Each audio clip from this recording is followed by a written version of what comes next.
PUC second year commerce part 2 subject issues and redemption of debentures chapter second ಇದು part 2ನಲ್ಲಿ ಕೇಳ್ತಕ್ಕಂಥ PUC second year ಅಕೌಂಟೆನ್ಸಿಯಲ್ಲಿ ಬರತಕ್ಕಂಥದ್ದು issues and redemption of debentures. Issues and redemption of debentures ಏನಿದು? Issues and redemption of debentures ಅಂದರೆ ಏನು?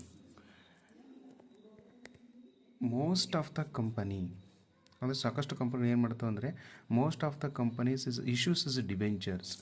ಯಾರಿಗೆ ಡಿಬೆಂಚರ್ಸ್ನ issue ಮಾಡ್ತಾರೆ ಅಂದರೆ ಪಬ್ಲಿಕ್ಕಿಗೆ ಇಶ್ಯೂಸ್ ಮಾಡ್ತೇವೆ. ಯಾಕೆ ಅಂತಂದರೆ collect the long term funds, ಅಂದರೆ ಕಂಪನಿಗಳು ಲಾಂಗ್ ಟರ್ಮ್ ಫಂಡ್ಸನ್ನ ಪಬ್ಲಿಕ್ ಕಡೆಯಿಂದ ಕಲೆಕ್ಟ್ ಮಾಡಲಿಕ್ಕೆ ಸಲುವಾಗಿ ಕಂಪನಿಗಳು ಏನು ಮಾಡ್ತವೆ ಅಂತ ಹೇಳಿದ್ರೆ ಡಿಬೆಂಚರ್ಸ್ನ ಇಶ್ಯೂಸ್ ಮಾಡ್ತೇವೆ, ಅಂದರೆ ಡಿಬೆಂಚರ್ಸ್ನ ನೀಡ್ತವೆ.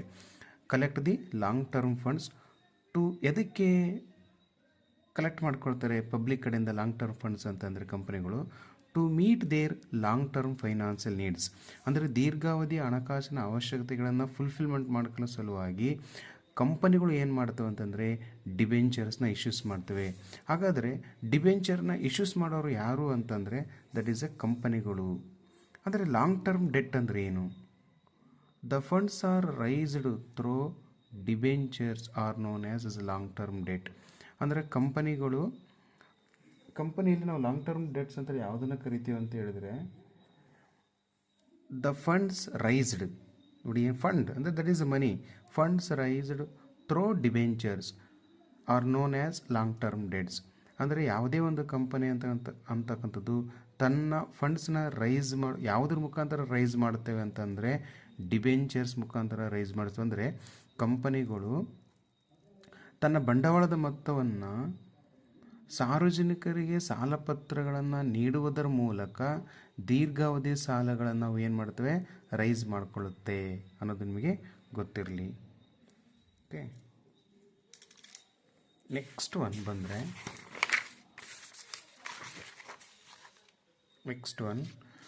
What is debentures? Just is debentures ಅಂದರೆ ಏನು?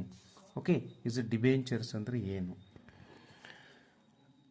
Debentures is the acknowledgement of debt ಅಂತ ಕರಿತೀವಿ. ಡಿಬೆಂಚರ್ಸ್ ಅಂದ್ರೆ ಏನು? Debentures is the acknowledgement of debt.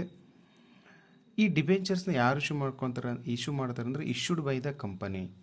Okay, debentures ಅಂದರೆ ಡಿಬೆಂಚರ್ಸ್ ಒಂದು ಅಕ್ನಾಲಜ್ಮೆಂಟ್ ಆಫ್ ಡೆಟ್, ಸಾಲದ ಒಂದು ಅಕ್ನಾಲಜ್ಮೆಂಟ್, ಒಂದು ರಶೀದಿ ಇದ್ದಾಗೆ, ಅದಕ್ಕೆ ನಾವು ಇಸ್ ಡಿಬೆಂಚರ್ಸ್ ಅಂತ ಕರಿತೀವಿ. ಆದರೆ ನಾವು ಇನ್ನೊಂದು ಅರ್ಥದಲ್ಲಿ ಡಿಬೆಂಚರ್ಸ್ ಅಂದರೆ ಏನಪ್ಪ ಅಂತಂದರೆ debentures is nothing but is a debt ಅಂತೇಳಿ ಕೂಡ ನಾವು ಕರಿತಾ ಇದ್ದೀವಿ. ನೆಕ್ಸ್ಟ್ ಒಂದು ಟಾಪಿಕ್ ಬಾಂಡ್ ಅಂದರೆ ಏನು? Bond is an instruments of acknowledgement debt. Bond ಇನ್ನೊಂದು ಅರ್ಥದಲ್ಲಿ ನಾವು ಫಿಕ್ಸ್ಡ್ ಇನ್ಸ್ಟ್ರೂಮೆಂಟ್ಸ್ ಅಂತೇಳಿ ಕೂಡ ಕರಿತಾ ಇದ್ವಿ. Bond is an instruments of acknowledgement of is a debt. It is similar to debentures, ಅಂದರೆ ಇದೊಂಥರ ಡಿಬೆಂಚರ್ಸ್ ಅಂತಾರೇ ಇದು ರೀತಿಯ ಒಂದು instruments of acknowledgement of is a ಡೆಟ್ಗೆ ನಾವು ಬಾಂಡ್ ಅಂತೇಳಿ ಕರಿತೀವಿ. ನೆಕ್ಸ್ಟ್ ಬಂದರೆ ಕೂಪನ್ ರೇಟ್ ಅಂದರೆ ಏನು? What is the coupon rate? 1 marks questions ಕೇಳೋಂಥ ಕ್ವಶನ್ಸ್ ಇದು PUC ಸೆಕೆಂಡ್ ಇಯರಲ್ಲಿ. Coupon rate, what is coupon rate of debentures ಅಂತ ಕೇಳ್ಬೋದು. Coupon rate is a specified rate of interest on debentures.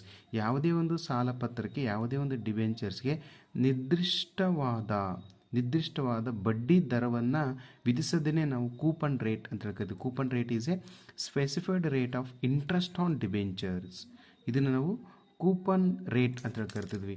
ಇನ್ನೊಂದು topic ಇದೆ zero rated coupon rate ಅಂತ ಕೂಡ ನಾವು ಕರಿತಾ ಇದ್ದೀವಿ. ಜೀರೋ ಕೂಪನ್ ರೇಟ್ ಡಿಬೆಂಚರ್ಸ್ ಏನಿದು? ಜೀರೋ ರೇಟ್ ಅಂದರೆ ಏನು? What is the zero coupon rate? ಇಲ್ಲತಾನೆ those debentures you can take any debentures which do not carry a specified rate of interest. ಅಂದರೆ ನಿಮ್ಮ ಡಿಬೆಂಚರ್ಸ್ ಇರುತ್ತೆ, ಡಿಬೆಂಚರ್ಸ್ ಯಾರು ಇಶ್ಯೂ ಮಾಡ್ತಾರೆ? Company issues ಮಾಡುತ್ತೆ. ಅದಕ್ಕೆ ನಿರ್ದಿಷ್ಟವಾಗಿರತಕ್ಕಂಥ ಬಡ್ಡಿಯ ದರವನ್ನು ನಿಗದಿ ಮಾಡಿರಲ್ಲ. Like 5%, 6%, maximum that is 6%. ಈ ರೀತಿಯಾಗಿ ಒಂದು ನಿರ್ದಿಷ್ಟ ಮೊತ್ತದ ಬಡ್ಡಿಯ ದರವನ್ನು ನಿಗದಿ ಮಾಡಿರಲ್ವಲ್ಲ, ಅಂಥ ಡಿಬೆಂಚರ್ಸ್ಗೆ ನಾವು ಜೀರೋ ಕೂಪನ್ ರೇಟ್ ಡಿಬೆಂಚರ್ಸ್ ಅಂತ ಕರಿತೀವಿ. ಏನಂತಂದರೆ those debentures which do not carry a specified rate of interest are called zero coupon rate debentures ಅಂತ ಕರಿತೀವಿ. ಓಕೆನಾ?